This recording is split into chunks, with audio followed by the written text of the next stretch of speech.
그 사람이 나는 졌다 해서 이제 공안을 데리고 온 거죠. 근데 우리는 이제 오면 그 팀이 7명이 이제 다 잡히는 상황이에요. 왜냐하면 없으니까. 그러니까 한국말 또 했구나. 네. 그래서 저는 중국말도 못하고 이러니까.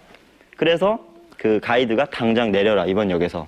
그래서 내려서 다음 차를 타고 가는데 모든 사람들이 저를 정말 역적을 쳐다보듯이 다 이렇게 하고. 50원 때문에 목숨이 그냥 한데.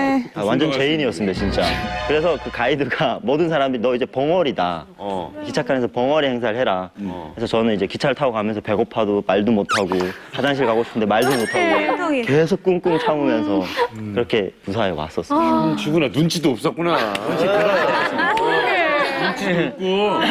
팔도 없고. 잔돈 내놔 그랬을 거 아니에요. 주선 말로. 맞아 안 맞아. 뭐라고 했어? 잔돈 내놓으라고요. 잔좀 빨리 주시오. 내가 이제 문제가 어째 내 탈북자라고 없이 먹을까? 잔돈 주시오. 아니 그러면은 그렇게 북가서 사고 뭉치고 또 탈북하는 과정에서도 또 사고 쳐가지고 그렇게 했는데 아유. 지금은 내가 보기에는 좀 많이 바뀐 것 같아요. 완전 180도 바뀌었어요. 성격도 바뀌고 뭐 사람 됐습니다. 바뀌게 된 뭐 계기가 있어요?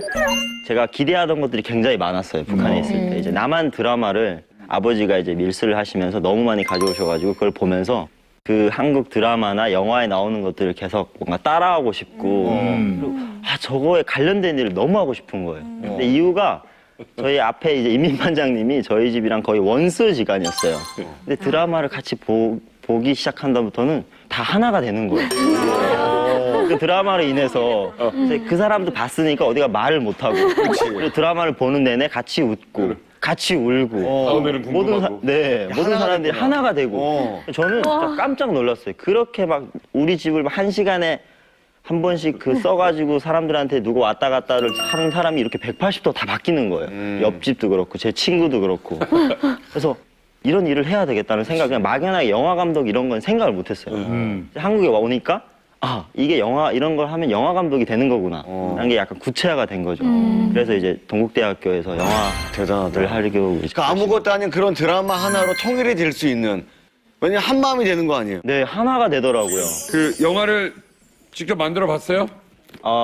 제가 2편의 영화를 찍었습니다. 한편영화고, 학교에서, 우리 차세대 영화 감독, 이분이 또 어느 정도로 유명한 감독이 될지 모르거든요. 우리 되게 중요한 순간인데 안 보고 넘어갈 수 없습니다. 저희가 입수했습니다. 함께 보시죠.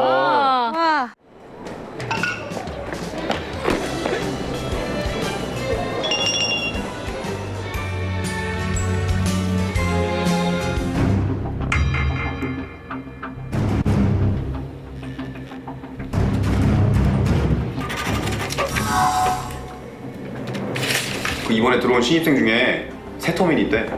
세터민?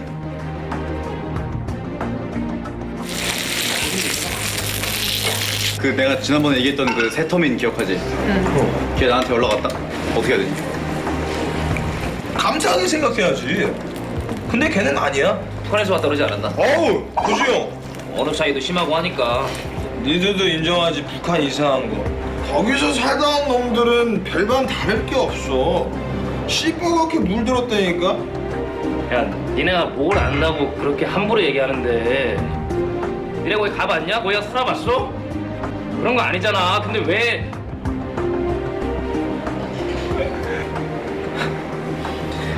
진짜 더러워서 못 해먹겠다. 형. 되게 집중돼요. 자, 이게 만들었다. 지금 이 내용 좀만 설명해 주세요. 네, 이제 제 졸업 영화라고 이제 새빨간 이야기라는 영화인데 제가 이제 탈북자로서 학교를 다니면서 겪었던 친구들의 시선 그리고 그 친구들이 느끼는 북한에 대해서 그런 거를 이제 만들면서 시나리오도 거의 뭐 한 1년 반 동안 제가 쓰고 수정하고 하면서 준비한 영화입니다. 아직 뭐 영화를 만드는 학생이지만 영화 감독이 되신다면은 어떠한 작품을 만드는 감독님이 되고 싶으세요? 네, 저는 많은 훌륭한 감독님들이 있지만 장진 감독님처럼 되고 싶어요. 그러니까 영화뿐만 아니라 그러니까 모든 미디어를 다 이렇게 활용을 하고 싶어요. 예. 제가 개인적으로 장진 감독님하고 굉장히 친하거든요. 그러니까 장진 감독님 한번 나도 제가 친구인데. 만나게 해드릴게요. 한번 오, 시간 정말 내셔서. 감사해요. 아, 진짜요? 감사합니다. 박유성 씨 여기서 영화 만약에 섭외한다면 누구 섭외하고 싶으세요? 저는 이제 만약에 제가 이뽕을 하고 영화를 준비를 한다면 네. 많은 분들이 쟁쟁한 분들이 많으시지만 저희 또 MC 박은희 님을 섭외를 하고 싶어요. 좋아하는 거 봐라, 좋아하는 네. 거 봐, 박은혜 씨 지금 난리 그냥 났다. 무료로 해드리고 싶네요. 아줌마가 되면요, 좋은 걸 못 감춰. 우리 유성 씨 이만갑에 오신 거 열렬히 환영합니다. 자, 오늘 이만갑 네. 또 멋지게 또 시작을 하겠습니다. 위기의 김정은 북한 신붕괴론 정격 해부. 본격적인 이야기를 나눠보도록 하겠습니다. 북한이 곧 무너질 것이다. 뭐 이런 얘기는 있지만 사실은 그게 현실적으로 가능한지 모르겠어요. 사우스포도 뭐 이런 붕괴론 얘기 많이 들어보셨죠? 뭐 전문가들이 예상할 때도 뭐 앞으로 3년 안에 뭐 그런 내가 3년이 안 갈 것 같아. 있지 않을까라고 이제 조심스럽게 예측하시는 분들도 많은데 요즘 추세로 봐서는 정말 불안하죠 지금 네. 하루가. 네, 우선 김 선생님께 여쭤볼게요. 이렇게 북한이 무너진다. 자꾸 이런 얘기가 나오는 이유가 뭔가요? 일단은 극단한 공포 정치죠. 그러니까 도수가 너무 심해요. 그러니까 저도 느낀 것이 그 정도는 아니라고 생각하는데 김정일 때 가장 심했던 것이 99년도 말에 김정일이가 벌였던 심화조 사건이라고 해서 그때 정말 그 사람을 죽이는 것도 이게 자동보총을 가다가 난사를 한 적이 있었어요. 이렇게. 단발로 쏜 적이 없고 거의사령부 검열이라고 해서 그때도 뭔가 위기감을 느껴서 이거 붕괴되겠구나 하는 생각을 했는데 이번에 김정은의 형태를 보면은 뭐냐면은 거의 다 뭐 가차없이 치는데 이것이 김정은 입장에서는 자기 사적인 감정인 것 같아요. 이렇게 치면은 자기한테 과잉 충성을 하겠거니 하는데 이게 아니라는 거죠. 그러니까 제가 처음부터 말씀을 드리면 그러니까 어떤 집단도 이렇게 돈이 없으면 사실은 이게 곤란해지거든요. 그러니까 이제 과거의 김정일 시대 때는 그 돈이 고갈되긴 했지만 그게 약간 좀 고갈이 좀 남아 있었어요. 그런데 이제 최근에 김정은 시대로 오면서 이 돈의 고갈이 지금 씨가 마르고 있습니다. 그러니까 이게 뭐가 있냐면 39호실이라고 이제 김정은의 개인 피자금을 만드는 부서가 있는데 여기에는 이제 금이라든지 연아연 이런 이제 핵심 광물 자원들이 지금 포함되어 있어요. 근데 이거를 이제 중국에 수출해가지고 한 20억 불을 벌었거든요. 그런데 이제 이번에 그 김정은의 4차 핵실험 이후에 이 중국 정부가 그 유엔 제재에 동참을 하면서 그 이 금이나 연아연, 석탄 수출을 아주 중단시켜 버렸습니다. 그러니까 갑자기 지금 이제 김정은 정권의 이제 그 운영 자금 이게 동결되다 보니까 돈이 이제 씨가 말라서 이제 간부들에게 막 쪼기 시작하는 거죠. 그러니까 이 돈 때문에 지금 막 탈북도 하게 되고 여러 가지 문제가 발생을 하고 있는데 이게 설상가상이라고 또 이제 폭염 때문에 또 농사가 또 망했습니다. 그렇죠. 예, 그래서 아마 올해 겨울을 넘기기가 쉽지 않을 것이다. 그렇게 지금 보고 있습니다. 자, 이 북한의 붕괴론이 나오고요. 네. 또 고위층들은 이 위기감을 느끼고 있습니다. 내가 이러다가 진짜 죽는 거 아니냐라는 위기론을 느끼고 있고요. 그런가 하면 이 북한 주민들은 이렇게 장마당에서 그 위기론을 느낀다고 합니다. 어떤 이야기인지 화면으로 만나보시죠. 북한 신붕괴론 첫 번째. 북한 주민들은 속도전 가루가 비싸지면 위기라고 생각한다. 여기 계신 사우스포 분들 속도전 가루라는 거 들어보셨나요? 아니, 처음 들어봤는데. 가루. 뭘까요? 그냥 뭐 밀가루. 그러니까 메밀묵가루 이런 것도 아니고 밀목가루, 속도전 가루라고 속도전 하면 속도전 가루, 홍가루. 콩가루. 자, 강민혁 씨 설명해 주시죠. 북한에서 속도전 가루라는 게 이제 옥수수 가루를 이제 저거 한 건데 그걸 가지고 이제 설탕이나 이제 물을 요가지고 순간 해먹을 수가 있어요. 떡을 만들 수가 있는 거죠, 몇십 초 안에. 와, 신기하다. 순간에 먹으세요. 속전속결이라고 하는데 평시에는 가격이 이거 옥수수보다는 좀 조금 비싸요. 조금 비싼데 이제 전시 이제 뭐 전쟁이 일어난다거나 이렇게 하면 종세가 긴장이 되잖아요. 그러면 저희도 2010년도 이제 3월 달에 훈련 나갔다가 이제 정세가 긴장하다 그러면서 다시 철수하라 해가지고 철수한 적이 있어요. 전쟁이 일어난다고 했거든요, 그때. 그래서 갱도에 진입을 하는데 제가 아는 주민집에 나갔는데 이제 그 주민집에서 막 이제 속도전가를 사들이는 거예요. 그래서 속도전가는 왜 몇십 킬로 사들이냐 이렇게 물어보니까 야, 너네는 전쟁이 일어나면 갱도에다 군용이라도 먹지만 우리는 뭘 먹고 살겠네 이러는 거예요. 그래서 이렇게 시장에 나가니까 그때 가격에 처음에는 한 1,800, 2,000원 정도 했어요. 그죠? 근데 그때 막 가격이 오르다 보니까 막 석소성가루가 없어지는 게 시장 자체가. 그러니까 4,000원 막 이렇게 겁으로 뛰어오르는 거예요. 4,000원, 5,000원으로. 근데 이걸 제일 많이 이제 그 소비를 하는 사람이 군인 아니면 이제 결격대원들이 제일 많이 소비를 하거든요. 그러니까 이 사람들이 좀 시간이 없잖아요. 이렇게 뭐 여유 시간이 없으니까 이거는 그냥 바로 이제 뭐 먹을 수 있는 거니까 이거를. 야, 다음에 이러면 되겠네. 전쟁이 나면은 이 군들이 이제 뭐 사단 병력이 어디 있을 거 아니에요. 그 옆에다가 내 소고기 국물을 끓이는 거예요. 냄새 풍기는 거야. 냄새 풍기는 냄새 작전으로 그냥. 농담 풍물 때. 저는 확성기 하지 말고 영상 틀어줬으면 좋겠어요. 북한에다가 그냥 영상 틀어서 그냥 먹방 프로. 계속 그냥 저 아이오아이 영상 나오고 아이돌 댄스 나오고 그다음에 먹방 있잖아요. 먹방이 최고지. 그냥 먹방 계속 틀어주면 진짜 전투력 상실할 것 같아요. 아니 지금 2016년인데 배가 고파가지고 전쟁을 못하는 경우가 지금 나올 판이에요.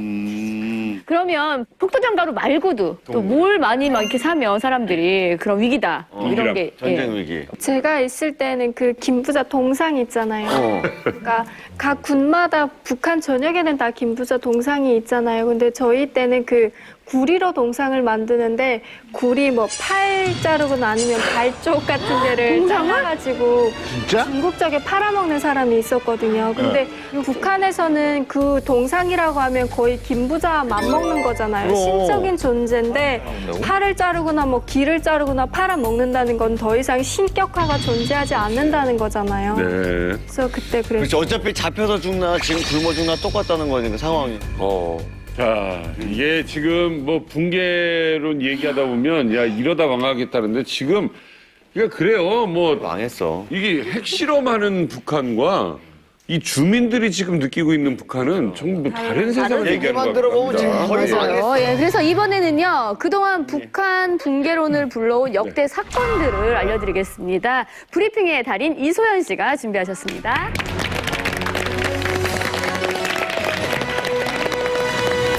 비만ገብ을 위하여 복무함. 지금부터 저 이소연이 북조선을 위기에 빠뜨린 역대 사건들을 낱낱이 알려드리겠습니다. 북한 붕괴를 부른 첫 번째 사건. 김일성 사망. 90년대 초 한국, 중국, 소련의 관계가 좋아지자 고립 상태에 빠진 북한.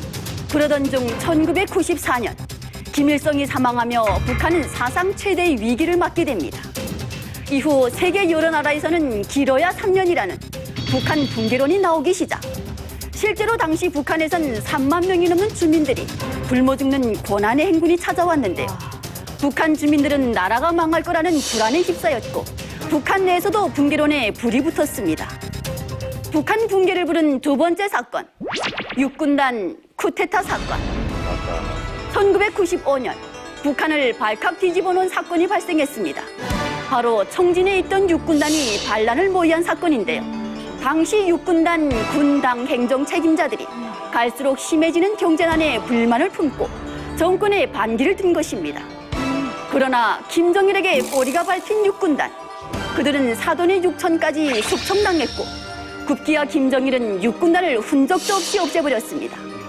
이에 북한 주민들의 민심은 걷잡을 수 없이 흉흉해졌고 주민들 사이에서는 북한 붕괴론이 빠르게 퍼져나갔습니다. 북한 붕괴를 부른 세 번째 사건. 화폐개혁. 2009년 북한은 장마당에서 거래되는 돈을 회수하기 위해 화폐개혁을 단행했는데요. 기존 화폐 10,000원을 새 돈 100원으로 강제 교환. 뿐만 아니라 북한 당국은 장마당까지 금지시켰습니다. 이러한 상황에서 풀스품을 사재기 한 북한 주민들. 그 결과 물가가 100배까지 꽁충 뛰며 북한 경제에 혼란이 찾아왔고 이 사건으로 주민들은 북한 정권에 반감을 가지게 됐습니다. 상황이 악화되자 김정일은 흔들리는 민심을 잡기 위해 화폐개혁을 추진한 박남기 기획재정부장을 숙청. 하지만 이미 마음이 돌아선 북한 주민들.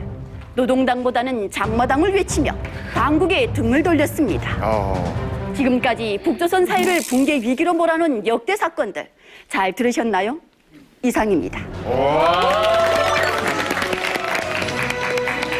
지금 북한 주민들이 직접 체감한 북한의 위기 상황에 대해서 알아보고 있는데 북한에서는 이런 위기 상황 때마다 선전선동부를 동원해서 구호를 이렇게 주민들한테 강요를 하고 있잖아요. 네. 선전부 출신인 우리 유현주 씨가 그 당시에 기억에 남는 뭐 어떤 위기 상황에서 구호 같은 거 있나요? 그러니까 이게 그 김일성 시대나 김정일 시대나 그때그때 이렇게 좀 구호가 좀 다른데요. 김일성 시대 때는 제일 많이 나왔던 게 뭐 모두 다 주체 사상의 요구대로. 예, 김일성 시대니까요. 그리고 하나는 전체를 위하여, 전체는 하나를 위하여. 이런 내용의 구호가 있었다게 되면 김정일 시대에는요. 이게 유명한 구호예요.